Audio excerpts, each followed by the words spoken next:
ప్రేమగల ప్రియమైన పరిశుద్ధుడమైన సజీవమైన నిజమైన నిత్య జీవము కలిగిన సత్యదేవుడవైన ఆకాశమందున్న అంతటా అన్ని సమయాల్లో ఉన్న మా పరలోకపు తండ్రి యేసుక్రీస్తు ప్రభు నామమును బట్టి మరొకసారి మీ పాదముల చెంతకు రావడానికి ఇచ్చిన కృపను బట్టి మీకు వందనాలు. చదువుకునే లేఖన భావం ద్వారా మాతో మాట్లాడాను. మెల్లని స్వరాన్ని వినిపించాను. వాక్యం వెల్లడి ఎగురుతున్న వెలుగు మాలో తీసుకున్నాను. పాపికి రక్షణ విశ్వాసకి ఎదుగుదల ముందుకు నడిచే ప్రజలకు అధికమయముకు నడిపించు. మా సహవాసం ఎంతో దీవెనకరంగా చేయి. నిష్ప్రయోజకుడనే నన్ను మిసిల చాటును మరుగుపరిచి కాలు చేసి ఆత్మతో నింపి సమయోచిత సాయం మీరు నాకు అనుగ్రహించి మీరే మయం పొందమని యేసునామను స్తుతించి ప్రార్థించి వేస్తున్నాము తండ్రి. సంఖ్యాకాండము 21వ అధ్యాయం 4 నుంచి 9 వరకు మార్చి చదువుకుందాం. వారు ఏదోము దేశం చుట్టూ పోలనని ఓరుకొండ నుండి సముద్ర మార్గంలో సాగినప్పుడు మార్గాయాసము చేత జనులు ప్రాణము సొమ్మతిల్లెను. కాగా ప్రజలు దేవునికి మోసకును విరోధముగా మాట్లాడి ఈ అరణ్యంలో చచ్చుట ఐగుప్తులో నుండి మీరు మమ్మల్ని ఎందుకు రప్పించారు? ఇక్కడ ఆహారం లేదు, నీళ్లు లేవు, చవిసారం లేని ఈ అన్నము మాకు అసహ్యమైనదండి. అందుకు యెహోవా ప్రజలలోనికి తాపకరములైన సర్పములను పంపెను. అవి ప్రజలను కరువగా ఇశ్రాయేలీయులలో అనేకులు చనిపోయారు. కాబట్టి ప్రజలు మోషే యొద్దకు వచ్చి మేము యెహోవాకు నీకును విరోధముగా మాట్లాడి పాపము చేస్తుంది. యెహోవా మా మధ్య నుండి ఈ సర్పములను తొలగించినట్లు ఆయనను వేడుకొనమని మోషే ప్రజల కొరకు ప్రార్థన చేయగా, యెహోవా నీవు తాపకరమైన సర్పం వంటి ప్రతిమ చేయించి స్తంభం మీద పెట్టుము. అప్పుడు కరవబడిన ప్రతి వాడును దాని వైపున చూచి బ్రతుకునని మోషేతో సెలవిచ్చాను. కాబట్టి మోషే ఇత్తడి సర్పం ఒకటి చేయించి స్తంభం మీద దాన్ని పెట్టాడు. అప్పుడు సర్పపు కాటు తినే వాడును తినే ప్రతి వాడు ఆ ఇత్తడి సర్పము నిదానికి చూచినప్పుడు బ్రతికెను.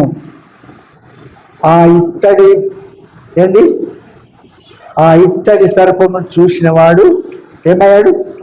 బతికెను. ఇక్కడ దేవుని ప్రజలైన ఇశ్రాయేలీయులు ఐగుప్తు దేశంలో వీళ్ళు ఎందుకు ఐగుప్తుకు వెళ్ళారు చెప్పండి చూద్దాం. వీరు ఎందుకు ఐగుప్తుకు వెళ్ళినారు? దేవునికి, దేవుని సేవకులకు, దేవుని ప్రవక్తలకు విరుద్ధంగా ప్రవర్తించారు. దేవుడు తన ప్రవక్తల ద్వారా మరి మాట్లాడుతున్న మాటలను వారు ఏం చేయలేదు, నమ్మలేదు, విసర్జించారు. కనుక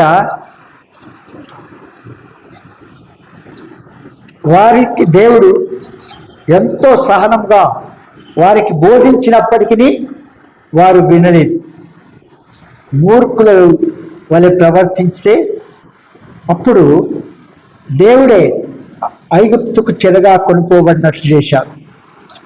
70 సంవత్సరముల తర్వాత తిరిగి వెలుపటి తీసుకొస్తానని వాగ్దానం చేసినాడు ఆ దేవుడు. అయితే ఐగుప్తుకు వెళ్ళినటువంటి ఇశ్రాయేలీలు అసలు ఇశ్రాయేల్ దేశంలో వారిని బానిసలుగా ఉంచాడు దేవుడు. వాస్తవంగా వీరు పరిపాలించేవారుగా చేస్తాడు కానీ బానిసలుగా చేయడు. ఇప్పుడు బానిసలుగా వెళ్ళిపోయిన వీరిని ఏం చేసినాడు? చాలా ఎంతంటే భరించలేనటువంటి శ్రమలు తీసుకొచ్చాడు. ఐగుప్తులో ఇశ్రాయేలీలకు భరింపలేనటువంటి శ్రమ, అది ఫరో ద్వారా అతని సైన్యం ద్వారా ఇవన్నీ చేస్తూ వచ్చినప్పుడు కఠినమైన సేవ చేసుకున్నారు. కఠినమైన సేవ చేసుకున్నప్పుడు వారు తమ దేవునికి విరుద్ధంగా మాట్లాడుతూ, తమ సేవకుని విరుద్ధంగా మాట్లాడుతూ, సలుగుతూ, తిరుగుబాటు చేస్తూ, నానా రకముల పాపములకు గురయ్యేది వాస్తవమని తమ్మును తాము ఒప్పుకొని క్షమాపణ వేడుకున్నప్పుడు, అప్పుడు దేవుడని యెహోవా తన ప్రజలకు కనుక గత దినాల్లో వారు చేసిన పాపాన్ని లెక్క చేయక వారిని వెలుపటికి నడిపించడానికి మనందరికీ తెలుసు మోషేను నాయకుడిగా వారికి ఏర్పాటు చేశాడు. మోషే ద్వారా నానా రకములైన తెగుళ్ళ ద్వారా ఆ ఫరో దాసత్వం నుంచి వెలుపటికి నడిపించాడు. ఫరో చాలా హృదయాన్ని కఠినం చేసుకున్నాడు పంపకుండా. అయితే ఎన్ని తెగులు తీసుకొచ్చాడో, ఐగుప్తును ఎంత నష్టం చేసినాడో, ఎంతమంది హతమైనారో మనందరికి బాగా తెలుసు. అంతవరకు తీసుకొచ్చినప్పుడు అప్పుడు ఏమంటాడు ఫరో? నేను నా జనులు పాపము చేసినావు, యెహోవా న్యాయవంతుడు అని అంటున్నాడు. కానీ అది పెదవులతో ముఖస్థుతి చేయడానికి వచ్చిన ఆ బాధను, కష్టమును తీసివేసుకోవడానికి ఏం చేసినాడు? వారు ఆ విధంగా మరో ప్రార్థన చేస్తూ ఉన్నాడు. వాస్తవంగా నిజమైన పశ్చాత్తాపం అది కాదు. మళ్ళీ ఇంకొకసారి చూడండి, నిర్గమకాండము 9:27 చదవండి. ఇది చూడగా ఫరో మోషే అహరోనులను పిలిపించి, నేను ఈసారి పాపం చేస్తున్నాను, యెహోవా న్యాయవంతుడు, నేనును నా జనులను దుర్మార్గులము. చూసావా? నేనును నా జనులు దుర్మార్గులము. పాపము ఒప్పుకున్నట్ల ప్రజలతో ముఖస్థుతి చేస్తున్నాడు, కానీ నిజమైన పశ్చాత్తాపము కాదు. మనుషులు కూడా ఆ విధంగానే ముఖస్థుతి చేస్తుంటారు, దేవునికి విరుద్ధంగా మరి మాట్లాడుతూ వస్తుంటారు. తర్వాత ఈ తెగుళ్ళ ద్వారా వారు భరించలేక తానే కాకుండా ఐగుప్తు దేశమంతా ఎంత నష్టపోయిందంటే ఫరోను బట్టి అంత నష్టపోయారు. వాటన్నిటికి తట్టుకోలేక అట్లు ఒప్పుకున్న ఈయన మళ్ళీ యథావిధిగా తన ప్రజలను శ్రమ పెడుతూ వచ్చాడు, కష్టపెడుతూ వచ్చినాడు. అప్పుడు మళ్ళీ తెగుళ్ళు తీసుకొచ్చి ఏం చేసినాడంటే భరించలేనటువంటి తెగుళ్ళు తీసుకొచ్చి అప్పుడు మళ్ళీ ఒకసారి అంటాడు. 10వ అధ్యాయము 16-17 వచనం చూడండి. కాబట్టి ఫరో మోషే అహరోనులను త్వరగా పిలిపించి, నేను మీ దేవుడైన యెహోవా ఎడలను చూడండి మీ ఎడలను పాపం చేసి. ఇక్కడ ఏమంటాడంటే మోషే అహరోనులను త్వరగా పిలిపించి. ఎందుకు త్వరగా చెప్పండి? త్వరగా అంటే ఎందుకు? ప్రాణాపాయం ఉన్నప్పుడు, ఇంకా కొన ప్రాణంతో ఉన్న వ్యక్తిని బ్రతికించడానికి ఏం చేస్తున్నాడు? మనం ఎంత పరిగెత్తుతుంటాము, దాటుదేరు కదమా, అక్కడ వెళ్దామా, ఇక్కడ వెళ్దాం, ఇక్కడ మన ప్లాన్ మనం చేసుకుంటూ వెళ్తాం. అయితే వారికి ఆ ప్రాణాపాయాన్ని తప్పించడానికి, ఆ తెగులు ఆపివేయడానికి త్వరగా పిలిపించి, నేను మీ దేవుడైన యెహోవా ఎడలను మీ ఎడలను పాపము చేసి తిని, మీరు దయచేసి ఈసారి మాత్రమే నా పాపములు క్షమించి నా మీద నుండి చావు మాత్రము తొలగించుమని దేవుడైన యెహోవాను వేడుకొనగా. చూసావు? కనుక అంతగా పాపం చేసినామని చెప్పుకుంటున్నాడు, కానీ అది నిజమైన పశ్చాత్తాపము కాదు. నిజమైన పశ్చాత్తాపం కాదు. ఇక్కడ సంగతి ఏంటంటే, ఇశ్రాయేలు అరణ్యంలో యాత్ర ప్రయాణం చేస్తూ ఉన్నప్పుడు వారి దాసత్వం నుంచి వెలుపటికి నడిపించిన తర్వాత వాళ్ళు ఆ మార్గాయాసము చేత చిన్న చిన్న శ్రమలకే కనాను వెళ్ళుట కంటే తిరిగి ఐగుప్తుకు వెళ్ళడం మంచిది అనుకున్నారు. ఏమనుకున్నారు?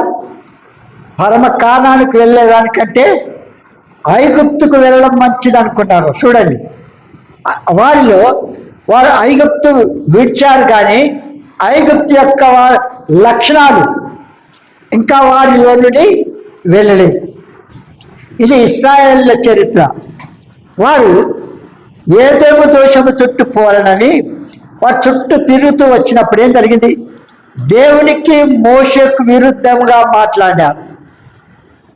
వారిని వాస్తవంగా చెప్పాలంటే గద్దరెక్కలపై మోసుకొని వచ్చిన రీతిగా వారిని నడిపించాడు. అరణ్యంలో పగటిలో మేఘస్తంభం, రాత్రులు అగ్నిస్తంభంగా ఉండి వారిని నడిపించాడు.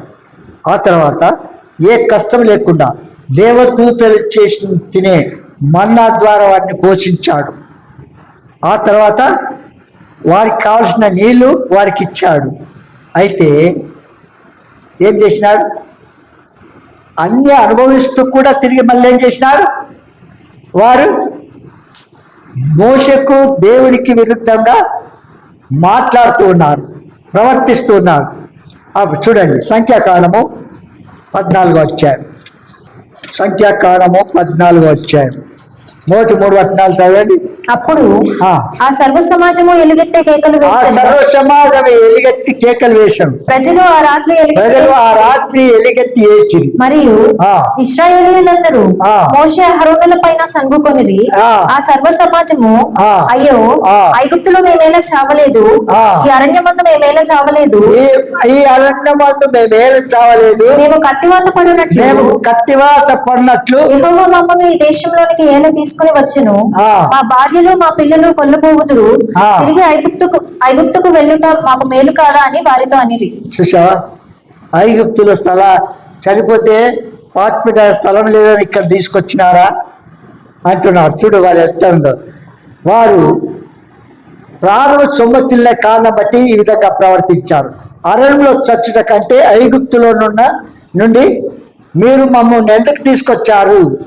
చూడండి, వారు మొరపెట్టారు, ప్రార్థన చేశారు, వారి కష్టాలు చూశారు, వారికి నాయకుడిని ఏర్పాటు చేసి వెళ్ళిపోయి నడిపించాడు. ఇప్పుడు వెళ్ళిపోయి నడిపించిన తర్వాత ఏమంటున్నారు?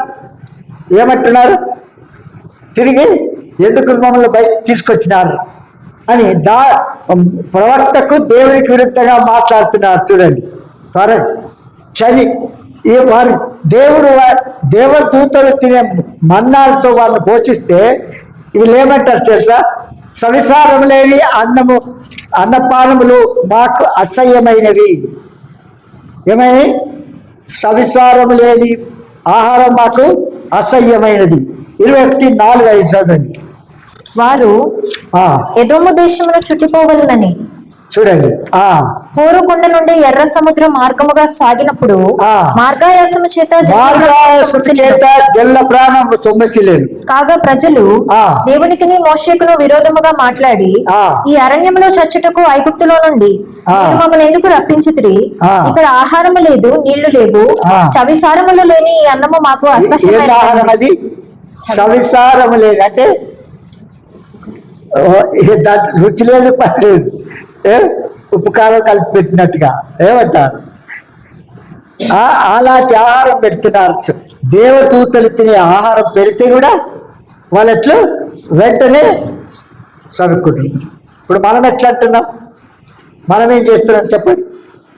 మన జీవితం ఎట్లు పోల్చుకుంటాం దాన్ని చెప్పండి. కనుక వీరు దేవునికి విరుద్ధంగా మాట్లాడుతున్నారు. దేవుని సేవకుడైన మోషేకు విరుద్ధంగా మాట్లాడుతున్నారు. దేవుడు అనుగ్రహించే ఆహారమైన మన్నాకు విరుద్ధంగా మాట్లాడుతున్నారు. మొదటి దేవునికి విరుద్ధంగా ప్రజల యొక్క పాపము. ఇక్కడ చదివి వినిపిస్తాను. దేవుడు ఎంతో ప్రేమ గలవాడు, దయగలవాడు.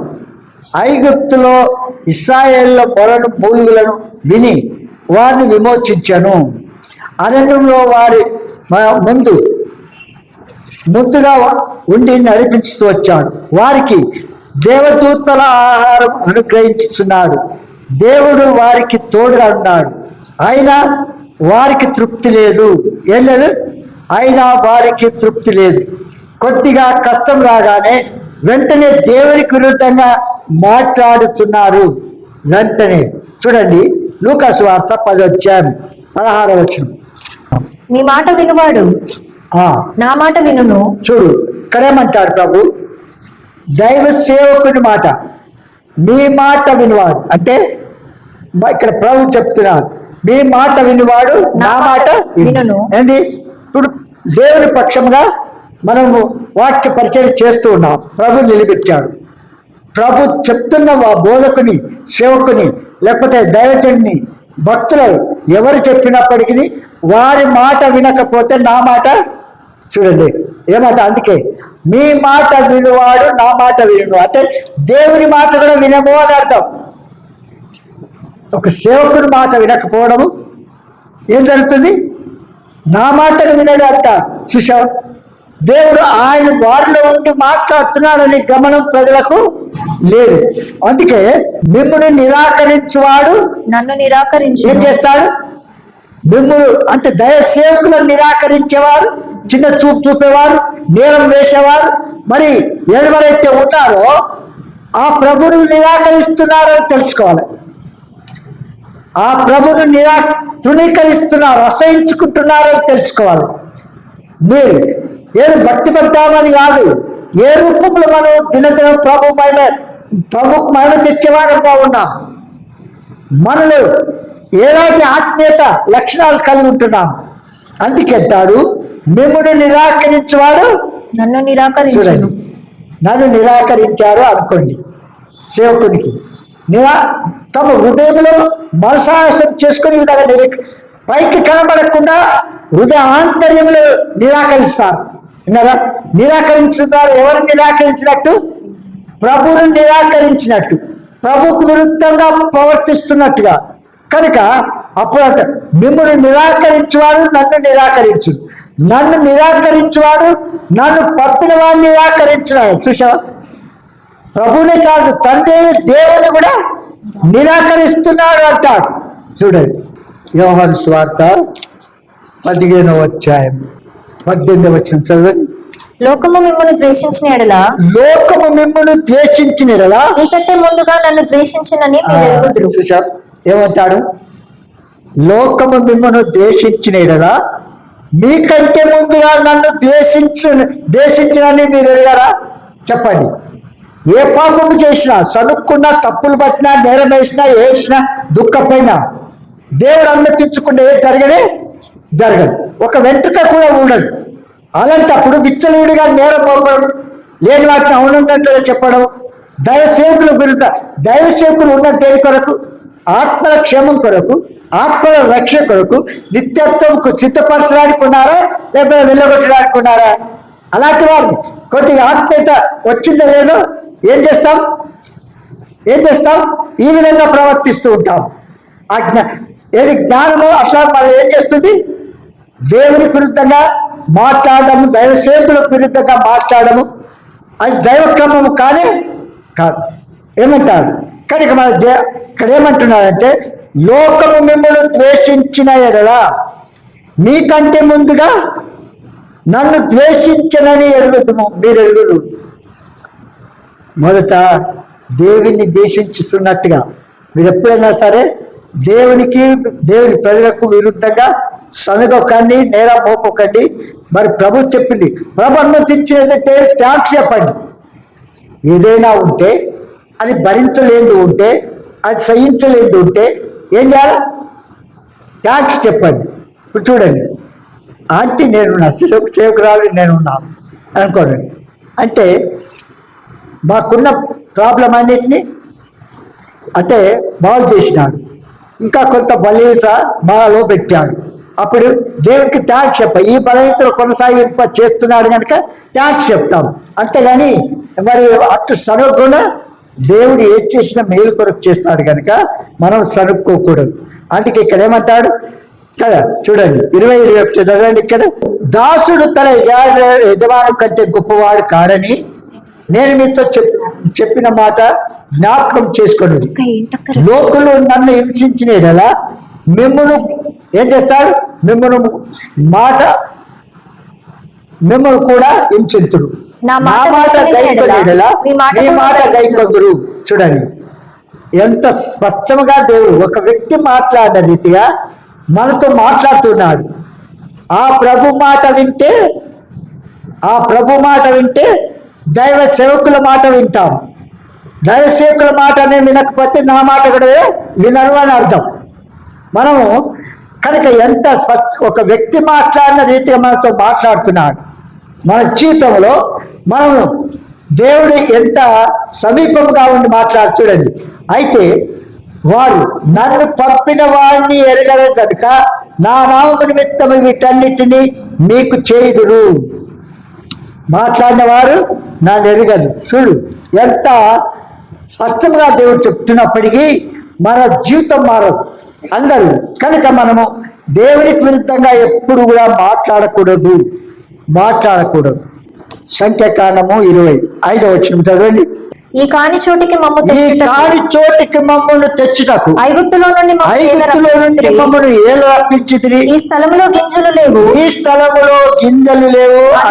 లేవు, ద్రాక్షలు లేవు, దానిమ్మలు లేవు, త్రాగుటకు నీళ్లు లేవు. చూసినావా? ఇవన్నీ ఆయా అగ్ని పరీక్ష లాంటి శ్రమలు పొందినప్పుడు గుర్తొచ్చిందా? ఇవన్నీ అక్కడ ఏం తిన్నారో సంసారం లేదు, తిండి తిన్నారు. ఇప్పుడేమో ఇక్కడ బయటకు వచ్చేయమంటున్నారు, నేరం మోపుతున్నారు. ద్రాక్షలు అవి అంటే వెజిటేరియనా నాన్ వెజిటేరియన్ అవి ఏదైనా సరే ఇక్కడ ఉన్నాయి చూడండి. అంజూరం లేవు, ద్రాక్షలు లేవు, దానిమ్మ లేవు, త్రాగులకు నీళ్ళు లేవు. ఇవన్నీ ఇస్తున్నప్పటికీ కూడా మాంసం కావాలంటే మాంసం ఇచ్చాడు. ఎంత నన్ను తినండిరా అని ఇచ్చినా లేదా? ఆ మాంసం పళ్ళల్లో ఉండగానే తిరుగుబాటు చేశాడు. 106 కీర్తనలో చూస్తాం. కీర్తన 106లో వాళ్ళు ప్రవర్తించిన దాన్ని అంతటి మనం చూస్తాం. కనుక వీళ్ళు దేవునికి విరుద్ధంగా మాట్లాడుతున్నారు. దేవుని సేవకుడైన మోషకు విరుద్ధంగా మాట్లాడుతున్నారు. దేవుడు అనుగ్రహించు ఆహారమైన మన్నాకు విరుద్ధంగా మాట్లాడుతున్నారు. కృతజ్ఞత లేని వారు, కృతజ్ఞత లేదు. కనుక దేవుడు ఎంతో ప్రేమ గలవాడు, దయగలవాడు. ఐగుప్తులో ఇశ్రాయేలు మూలుగులు విని విమోచించి అరణ్యములో వారికి ముందుగా నడిచి దేవదూతల ఆహారము వారికి అనుగ్రహించి దేవుడు వారికి తోడుగా ఉన్నాడు. అయినా వారికి తృప్తి లేదు. కొద్దిగా కష్టం రాగా వెంటనే దేవునికి విరుద్ధంగా మాట్లాడుతున్నారు. కొద్దిగా కష్టం రాగానే ఎల్లప్పుడూ మానవుని స్వభావం అట్టిది. ఎలాంటిది? ఎప్పుడు చూసినా మానవుని స్వభావం అలాంటిది. ఈ దినం మన స్వభావం ఎట్టుంది? సేవకునికి విరుద్ధంగా సనుక్కోవడం, తప్పులు కూడా నేరం మోపడమా? అలాంటప్పుడు ప్రభు మీద నేరం మోపుతున్నామని తెలుసుకోవాలి. విన్నారా? ఎవరి మీద? ప్రభు మీద. ఎందుకంటే సేవకుడు ఉన్న దేని కొరకు చెప్పండి? ప్రజల రక్షణ కొరకు, నిత్యత్వం నడిపించడానికి వాడుతున్నాడు దేవుడు పిలిచి. విన్నారా? ఈ జీతగాడు కాదు సేవకుడు. విన్నారా? ఎవరు? ఆయన పిలుపుని ఎరిగి ఏర్పాటు చేయబడిన వాడు. మనుషులు ఇచ్చిన సర్టిఫికేట్ తెచ్చి పెట్టుకొని బోర్డు పెట్టుకొని బోధించిన వాడు కాదు. విన్నారా? ఒక దినం ఒక విశ్వాసి అన్నది, ఒక బయట ఒక రెవరెండ్ అని ఒక ఆయన ఉన్నాడు. ఆయన కొరకు 3 సంవత్సరాలు ప్లాన్ చేశాను. ఇక్కడ 7 Hills ఉంటాడు. ఆయనతో మాట్లాడాలని చాలా ట్రై చేశాను. ఒక దినం మాట్లాడడానికి తనం ఇచ్చాడు. ఆ బ్రదర్ ఉన్నాడు. బ్రదర్ మరి ఆ బ్రదర్ ఉన్నాడు, వెళ్దామా అన్నది ఆ విశ్వాసి. ఆయన కొరకు నేను చూస్తున్నా, అంత మాట్లాడదు అని అంటే తీసుకొని పోయిన తర్వాత ఏం చేసింది తెలుసా? మాట్లాడనీయలేదు. ఏమంటారు తెలుసా?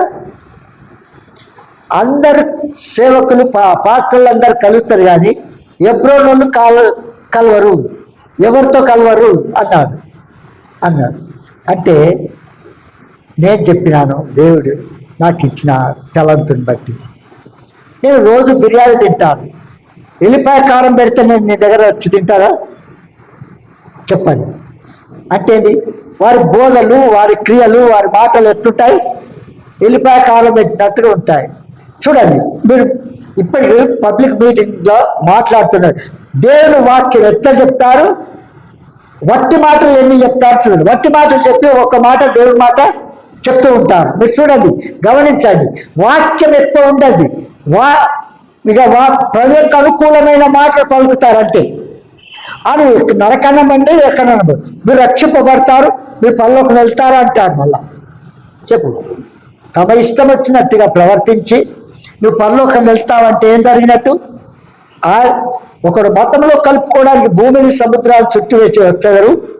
వారు నరకపాత్రులు కాక అందులో చేరిన వారిని రెండంతలు నరకపాత్రులుగా చేస్తారు అని అంటారు. మత్తయి సువార్త 23:15. అయ్యో వేషధారులైన శాస్త్రులారా. ఎవరు వీళ్ళు?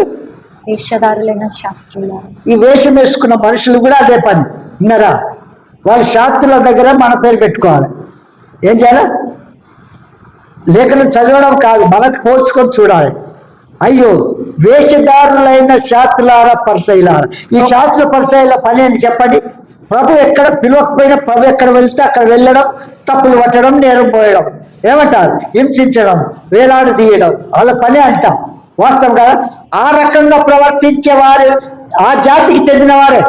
మనలో కొనసాగుతున్న వారు అలాంటి కాంప్లైంట్స్ వాళ్ళ వల్ల ప్రవర్తిస్తున్న వారు మనమైతే ఆ జాతికి చెందిన వారమే అనుకోవాలి, ఇంకెవరిలో కాదు. మన కొరకు ఏమన్నా మనం కంపేర్ చేసుకోలేము, పోల్చుకోలేము. అది ఎవరితో అనుకుంటాం మనం. కనుక ఏమంటారు? ఒకని మీ మతంలో కలుపుకోనటకు మీరు సముద్రమును భూమిని చుట్టి వచ్చేదురు. అతడు కలిసినప్పుడు అతని మీకంటే రెండంతలు నరకపాత్రునిగా చేయుదురు. చూసావా?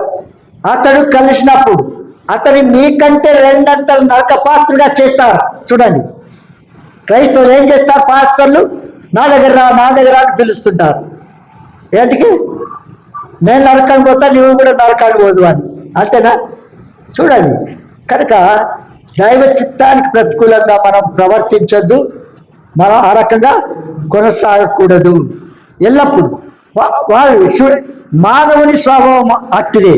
మానవుడు పతన స్వభావం, పాప స్వభావం, తిరుగుబాటు స్వభావం, కృతజ్ఞత లేని స్వభావం, తృప్తి లేని స్వభావం కలిగి ఉన్నారు. తృప్తిలే అంటే దేవుడు వారికి దేవదూతలు తిన్న ఆహారం పెడితే సంసారం లేని ఆహారం పెడుతున్నారు అంటున్నారు. ఏమంట? ఎట్లా పోల్చుకుంటారు చెప్పండి?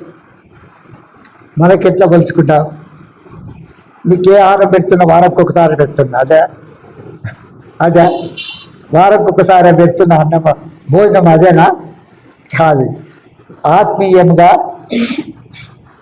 మనం చేసే బోధ వింటున్న మీకు సంసారము లేని ఆత్మీయ ఆహారం పెడుతున్నాడు అన్నట్టుగా. అర్థమైందా? నా మాట అర్థమైందా?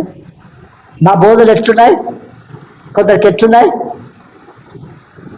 సవిస్తారం లేని బోధలు. విన్నారా? మన నిజస్థితి ఎట్లా అనుకుంటారు చెప్పండి? వారి రూపం మారలేదు, వారి జీవితం మారలేదు. వారు ఏదో నామినల్ బాప్తిసం తీసుకున్నామని పేరు, కానీ వారి ప్రవర్తన జీవితమే మారలేదు. మీకు అది చాలాసార్లు చెప్తున్నాను, ఇతరులకు చెప్పకుండా నా విషయమే చెప్తాను. రక్షింపబడ్డాము అని అంటే ఫస్ట్ స్టెప్ ఏంటి చెప్పండి? మన జీవితం అంతా కూడా ఆయనకు అప్పగించుకోవాలి. మన ప్రవర్తన అంతా ఆయన అధికారానికి ఒప్పుకోవాలి. ఒప్పుకున్నారా మీరు? సొంత ఇష్టాలు నెరవేర్చుకుంటూ నేరాలు మోపులు, వాక్యానికి విరుద్ధంగా, దేవునికి విరుద్ధంగా, దేవుని సేవకునికి విరుద్ధంగా మాట్లాడము సంసారం లేని ఆహారం కాదా? చెప్పండి. దేవుని సేవకుని కంటే పవిత్రంగా ఉంటున్నామా మనం? చెప్పండి సుధా. పరిసయ్య జాతికి చెందిన లక్షణాలు మనం ఉండకూడదు.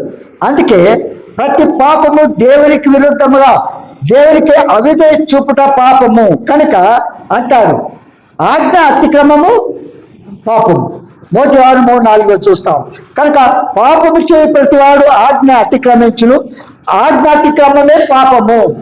సకల దుర్నీతి పాపము. సకల ఏ రకమైన దుర్నీతి ఉందా అది పాపమని తెలుసుకోవాలి. 5:17 ఏమంటారు? యోహాను సువార్త 1 యోహాను పత్రిక 5:17 సకల దుర్నీతియు పాపము. చూసావా? సకల దుర్నీతియు పాపము. ఏ రకమైనదైనా సరే అది పాపం నాలో పనిచేస్తుందని తెలుసుకోవాలి. అంతే. అది ప్రభుకు అప్పగించే పని చేసుకోవాలి. కానీ మనం కాకుండా ఇతరులను బలీలో చేసేస్తున్నాం, ఇతరులను చెడుమార్గాలు నడిపిస్తున్నాం. ఎంతవరకు అది కనుక ఏమంటాడు? విశ్వాస మూలము కానిది ఏదో అది పాపము. విశ్వాసము ఏదైతే నమ్మలేదో అదే పాపము అంటాడు. రోమిలికి రాసిన పత్రిక 14:23 అనుమానించువాడు తినిన ఎడల విశ్వాసం లేకుండా తినును గనుక దోషి అని తీర్పు నందును. విశ్వాస మూలము కానిది ఏదో అది పాపము. విశ్వాస మూలము కానిది ఏదో అది పాపం. అది పాపము. ఏదైతే నమ్మలేదో అది పాపంగా వేస్తుంది. దేవుని క్రియల్లో సందేహించడం, అనుమానించడం ఏది ఉండకూడదు. ఎందుకంటే సత్యవాక్యం వాస్తవ నీతిగా మనకు బోధిస్తూ ఉన్నప్పుడు దాన్ని అనుమానించడం మనకు అదే పాపం అనే పాపం. 3 కొరింథీయులు 8:12 ఇలాగూ సహోదరులకు విరోధముగా పాపం చేయటం వలనను. చూడండి, ఈలాగు సహోదరులకు విరుద్ధముగా పాపం చేయటం వలన వారి బలహీనమైన మనస్సాక్షి నొప్పించటం వలనను మీరు క్రీస్తునకు విరోధముగా పాపం చేస్తున్నారు. ఎవరికి చెప్పండి? ఎవరికి విరుద్ధంగా? చూడు, మన సహోదరులకు, సేవకులకు, విశ్వాసులకు ఏదైనా సరే మనది అర్థం కాకపోతే వదిలేసుకోవాలి. మన కాదు ఎవరి మీద నేరం మోపడం దేవుని విరుద్ధం. అలాంటప్పుడు మనం పరిశుద్ధులమా? చెప్పండి. మనం విశ్వాసులమా అంటున్నా. పరిశుద్ధ జాతికి చెందిన లక్షణాలు ఉన్నాయన్నట్టు. అవునంటారా? వాస్తవం కాదా? కనుక మన జీవితంలో ఎంత స్పష్టంగా చెప్తారు. ఈలాగా సహోదరులకు విరుద్ధంగా పాపము చేయటం వలన వారి బలహీనమైన మనస్సాక్షి నొప్పించటం వలనను మీరు క్రీస్తులకు విరుద్ధంగా పాపం చేస్తున్నారు. అవునా? ఒక సహోదరునికి విరుద్ధంగా మాట్లాడడం, తలంచడం, యోచించడం, నేరం ఒప్పడం, సనుక్కోవడం అది దేవునికి విరుద్ధమైనది. కనుక ఆ రూపం మనలో రాకూడదు. ఆ రూపం రాకుండా మన పరలోకం రీచ్ కావాలంటే భూలోకంలో ఏం చేసినా ఈ విధంగా ప్రవర్తించినాం. అయ్యో, నేను చెప్పిన జాన్ వెస్లీ కథ విన్నారు కదా. ఆయన బోధ చేసుకుంటే అందరూ ఇక్కడ పోయినారు. బాప్తిసం ఇచ్చిన వాళ్ళు అందరూ ఎక్కడ పోయినారు? ఆయన కలగన్నాడట ఈ జాన్ వెస్లీ. ఏంటి కళ? ఆ కళలో ఆయన ఎక్కడ పనులు ఆయన సువార్త చెప్పి కొంతమందికి బాప్తిసాలు ఇచ్చాడు. బాప్తిసాలు ఇస్తే ఈయన కూడా కళ్ళు, అయ్యా నేను పలాని వారికి ఇంతమందికి బాప్తిసం ఇచ్చిన, వారిని చూడాలని వచ్చిన అని ఎక్కడ పరలోకము గేటు దగ్గర ఉన్న దూత దగ్గరికి వెళ్ళిపోయినాడు. వెళ్ళిపోతే ఆ దూత అన్నది, అయ్యా వాళ్ళ పేర్లు చెప్పండి అన్ని అంటే అందరి పేర్లు చెప్పిండట.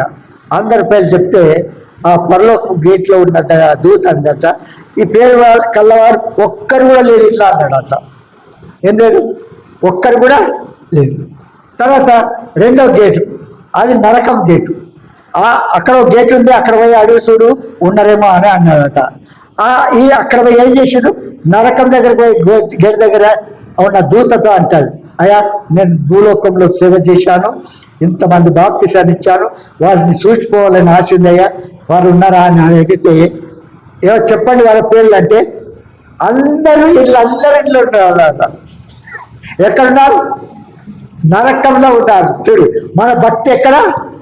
దేవునికి విరుద్ధంగా ప్రవర్తించి మాట్లాడడం, దైవ సేవకులకు విరుద్ధంగా, దైవజనులకు విరుద్ధంగా, విశ్వాసులకు విరుద్ధంగా మనం ఎప్పుడు కూడా థ్యాంక్స్ చెప్పాలి. ఒకవేళ మనకు విరుద్ధంగా ఏదైనా సంభవిస్తే మనం ఏం చేయాలి? దేవునికి వాళ్ళు వాడుకుంటున్నావు ప్రభావ, నీకు థ్యాంక్స్ అని చెప్పాలి, అంతే. ఇంకా విరుద్ధంగా సనుక్కోవద్దు, మాట్లాడకూడదు. కనుక మన జీవితంలో దేవుడు చెప్పిన ఆజ్ఞ ప్రకారం ఏం చేయాలా? మనం నడుచుకోవాలి. ఇంత స్పష్టంగా మనతో మాట్లాడుతున్నప్పటికీ మనము ఏం చేస్తున్నాం? కనుక ఏమంటాడు? అందుకే మనందరికి తెలుసు, రోమీయులకు రాసిన పత్రిక 11వ అధ్యాయం 3వ అధ్యాయం 11 నుంచి 18లో నీతిమంతులు లేడు, ఒక్కడు కూడా లేడు, దేవుని వెతికేవాళ్ళు లేడు, అందరూ త్రోవ తప్పి ఏకముగా పలికిమాల వారైది, వారి గొంతుక ఎలాంటిది? తెరిచిన సమాధి. తమ నాలుకతో మోసము చేయుదురు, వారి పెదవుల కింద సర్ప విషం ఉన్నది, వారి కన్నుల ఎదుట దేవుని భయం బొత్తిగా లేదు. ఏం లేదు? వారి కన్నుల దేవుని భయం ఆమెకి. దేవుని భయం ఉంటే దేవునికి థ్యాంక్స్ చెప్తాం. ఏ అనుమతి ఇచ్చినా, ప్రభా ఇది వాస్తవం అయితే నన్ను సరి చేయాలా, లేదంటే మేము వదులుకోవాలి. అంతేగాని వారి ఏత దేవుని భయం బొత్తిగా లేదు. ఏ భేదం లేదు. అందరూ పాపం చేసి దేవుడు అనుగ్రహించు మహిమను పొందలేకపోతున్నారు. రోమా 3:23. కనుక మన జీవితంలో ఎలాగ ప్రవర్తిస్తున్నాం, ఎలాగ మనం కొనసాగుతున్నాం ఒక్కసారి పరీక్షించుకున్నారు. ఇతరుల మీద కాదు, నాకును వాక్యానికి పోల్చుకొని అట్లున్నట్లయితే సరి చేసుకోవడం దేవుడి కృప. ఎందుకంటే దేవుడు మనతో సరి చేయడానికి మాట్లాడుతున్నాడు కానీ నేరం వేయడానికి కాదు. వాటిని తొలగించుకొని పరలోకంలో స్వేచ్ఛగా ఉండడానికి, అంతే. ఏ రూపంలో ఉంటున్నామో, మన ఆత్మీయత ఎలాగున్నది ఒకసారి పరీక్షించుకో. రెండో పాయింట్ చెప్తాను. దేవుడు ఏర్పాటు చేసుకొనిన దేవుడి సేవకుడైన మోషేకు విరుద్ధంగా మాట్లాడుతున్నారు. మొదటి పాయింట్ ఏం చెప్పినా చెప్పండి. మొదటి పాయింట్, దేవునికి విరుద్ధంగా ప్రజల యొక్క పాపం చూస్తాం, ప్రజల యొక్క పాపం. రెండవది, దేవుడు ఏర్పరచుకున్న దేవుని సేవకుడైన మోషేకు విరుద్ధంగా మాట్లాడము. మోషేకు విరుద్ధంగా. మోషే ఇశ్రాయేలును విడిపించిన వాడు, నడిపించే మానవ. చూడండి ఎంత స్పష్టంగా ఉంది. నడిపించే మానవ నాయకుడు. వీరు దేవునికి మోషకు లోబడి ఉండవలసింది, కానీ అలా చేయటం లేదు. అన్ని కాలాల్లో సత్యం కొరకు యథార్థంగా జీవించిన దేవుని సేవకులకు ఎదిరింపులు. అర్థమైందా నా మాట? దేవునికి అన్ని కాలంలో సత్యం కొరకు యథార్థంగా జీవించిన దేవుని సేవకులకు ఏం చేస్తున్నారు? ఎదిరింపులు, శ్రమలు తప్పలేదు. ప్రజలే వారిని హింసించుండేది. ఏబేలు, జకర్యా, బాప్తిస్మమిచ్చే యోహాను, ఇర్మియా, అపోస్తులు ఇలా ఎందరో ప్రభు కొరకు చంపబడ్డారు. ప్రభు కొరకు అతిసాట్లే హింసింపబడ్డారు. దేవుని మీద, దేవుని సేవకుల మీద తిరుగుబాటు చేయుట, ఎదిరించుట వారికి అవిధేయతగా చూపు పాపం. వారి అవిధేయత చూపించు పాపం. కనుక మోషే మీద సనిగి మిరియాము, దాతాను, కోరహు, అభిరాములు దేవుళ్ళ ద్వారా శిక్షింపబడ్డారు. చూడండి, మోషే వారికి శిక్షిస్తానని చెప్పినప్పుడు కూడా వారు తిరుగుబాటు చేయడం మానలేదు. అప్పుడు దేవుడైన యెహోవా భూమిని వీళ్ళందరినీ వేరు చేయమని చెప్పినాడు. చేసిన తర్వాత వీరందరి కోరు వారి సంతానం అంతటి ఏం చేసినాడు? భూమిని నెరవేర్చి అందులోకి వెళ్ళిపోయాడు. విన్నారా? కనుక మన జీవితంలో దేవునికి విరుద్ధంగా ఎప్పుడు సంఖ్యాకాండము 16వ అధ్యాయం 1వ వచనం చదవండి. 16 1వ వచనం. లేవికి ముని మనవడును, ఇక్కడ చూడండి, లేవికి ముని మనవడును, కహాతుకు మనవడును, ఇస్హారు కుమారుడనగు కోరహు, రూబేనీయులలో ఏలియాబు కుమారులైన దాతాను, అభిరాములను, పేలేతు కుమారుడైన ఓనును యోచించుకొని ఏం చేసినారు? వీళ్ళు దేవునికి విరుద్ధంగా మాట్లాడుతూ వచ్చారు. విన్నారా? కనుక భూమి తల నోరు తెరిచి వారి కుటుంబాలను, కోరవు సంతతి అందరినీ చూడండి. అదే 16వ అధ్యాయం 32, 33 చదవండి. భూమి తన నోరు తెరచి వారిని, వారి కుటుంబములను, కోరహు సంబంధులందరినీ, వారి సమస్త సంపాద్యమును మృంగివేసెను. వారును వారి సంబంధులందరూ ప్రాణముతో పాతాళంలో కూలిరి. భూమి వారిని మృంగివేసెను, వారి సమాజంలో ఉండకుండా నశించిరి. చూసావా ఏం చేసినారు చెప్పండి? వారు సమాజంలో ఉండకుండా చేశారు. చూసా, దేవుని పిల్లల విశ్వాసులము, పరిశుద్ధులము, రక్షింపబడ్డాం, బాప్తిసం తీసుకున్నామని చెప్పుకునే ప్రజలు చదువుకోవడం, తప్పులు పట్టడం, నేరం మోపడం ఎంతవరకు వాస్తవం? ఎవరి పాపం వారిని శిక్షిస్తుంది ఒకరోజు. కనుక మన దేవునికి, దేవుని ప్రజలకు విరుద్ధంగా మనం ప్రవర్తించకూడదు. చూడండి 14వ అధ్యాయము, సంఖ్యాకాండం 14వ అధ్యాయము 3 వచనాలు. అప్పుడు ఆ సర్వ సమాజం ఎలుగెత్తి కేకలు వేసెను, ప్రజలు ఆ రాత్రి ఎలుగెత్తి ఏడ్చిరి. చూడండి, ఎలుగెత్తి కేకలు వేసెను, ప్రజలు ఆ రాత్రి ఎలుగెత్తి ఏడ్చిరి. మరియు ఇశ్రాయేలీయులందరూ మోషే అహరోనుల పైన సంగుకొనిరి. ఆ సర్వ సమాజము అయ్యో ఐగుప్తులో మేమేలా చావలేదు, ఆ. ఈ అరణ్యమందు మేమేలా చావలేదు, ఆ. మేము కత్తివాత పడినట్లు ఆ. యెహోవా మమ్మను ఈ దేశంలోనికి ఎలా తీసుకుని వచ్చెను, మా భార్యలు మా పిల్లలు కొల్లపోవుదురు, ఆ. తిరిగి ఐగుప్తుకు వెళ్ళుటకు మాకు మేలు కాదా అని వారితో అనిరి. చూసావు ఎలా వారు అగ్ని పరీక్ష లాంటి శ్రమలో ఉండి బయటకు తీసుకొస్తే బయటకు వచ్చినాక ఏమంటున్నారు? రక్షింపబడ్డ మనము సువార్త లోకం నుంచి వెలుపడి వచ్చి పరిశుద్ధులుగా జీవించేదానికి బదులుగా మనకు కలిగిన భక్తిని ఆధారం చేసుకొని విచ్చలవిడిగా ప్రవర్తించడం, నేరం తప్పులు కొట్టడం, ఆ దైవం ఏ రూపం వస్తుంది మనకు చెప్పండి? ఏ రూపంలో ఉంటున్నాం? దైవం లక్షణాలు ఉన్నాయా? శాస్త్రులు పరిచే లక్షణాలు ఉండి మన పరలోకం వెళ్తామా? ఒక్కసారి కనుక ప్రభు ఏదైనా అనుమతిస్తే చూడండి, సర్వలోక సృష్టికర్త ఒక మాట అంటే చూడు, మీకు చెప్పినాను, మాటతో పర్వతములు కరిగిపోతాయి. ఏమన్నా చూసాము. అలాంటి దేవుడు మనకు కలిగి ఉన్న తర్వాత ఏం చేస్తా? మనలను పాపంలో ఉండగానే ప్రేమించి రక్షించాడు. వాస్తవంగా మన కొరకు ప్రాణం పెట్టాడు. ఎందుకు చెప్పండి? అంత నమ్మకమైన పరిశుద్ధుడు, పవిత్రుడు, యోగ్యుడైనటువంటి ప్రభు మీదనే ఈ శాస్త్రులు, పరిసయ్యులు, ధర్మశాస్త్రోపదేశకులు, సద్దుకయ్యులు వీళ్ళేం చేసినారు? నేరంలో కూడా ప్రతిదానికి వీళ్ళు దయ్యం పట్టినవాడు కనుక దయాలు కొడుతున్నారు. చూడండి, ఇక రకరకాల వారు ప్రభు ఆ రోజు ప్రభుతో పరిసయ్యులు అన్నట్టుగా ఈనాడు నువ్వు పరిశుద్ధుల మీద అనడం లేదా? నువ్వు మనకు పోల్చుకుంటే చెప్పండి, మనము వాక్యానికి మనకు పోల్చుకు ఏ లక్ష్యం మాలో ఉంది, ఏ తలంపు మాలో ఉంది, అంత సులువుగా నేరం లేకపోవడము అది దైవచిత్తము. ఏడు పాపానికి వారు శిక్ష అనుభవిస్తారు. నేను పాపం చేశానుకో, అప్పుడు నేను నాకు శిక్షిస్తున్నా నీక. కనుక ఎప్పుడైనా సరే దేవుడి వాక్యానికి విరుద్ధంగా తలంచొద్దు, యోచించొద్దు, శిక్ష పాత కావద్దు, నరకానికి వెళ్ళకూడదు. అర్థమైందా? కనుక ఇవన్నీ చూస్తూ వచ్చినప్పుడు మరి దేవుడు వాడిని ఏం చేసినాడు చెప్పండి? కోరవు సంతానం ఏం చేసిన 250 మంది భూమి ఏమైపోయింది? విడిచి అందులోకి వెళ్ళిపోయారు. ఆయన ఒక్కొక్కరు చంపలేదు, ఒక్కసారే అవుట్. కనుక మరి సమయం అయిపోయింది కనుక దీని తర్వాత చూద్దాం దేవుని చిత్తమైతే. కనుక మన జీవితంలో మనం ఎలా కొనసాగుతున్నాం? పరలోకంలో రీచ్ కావాలని, పరలోకం చేరుకోవాలని మనం సిద్ధపడుతున్నామా?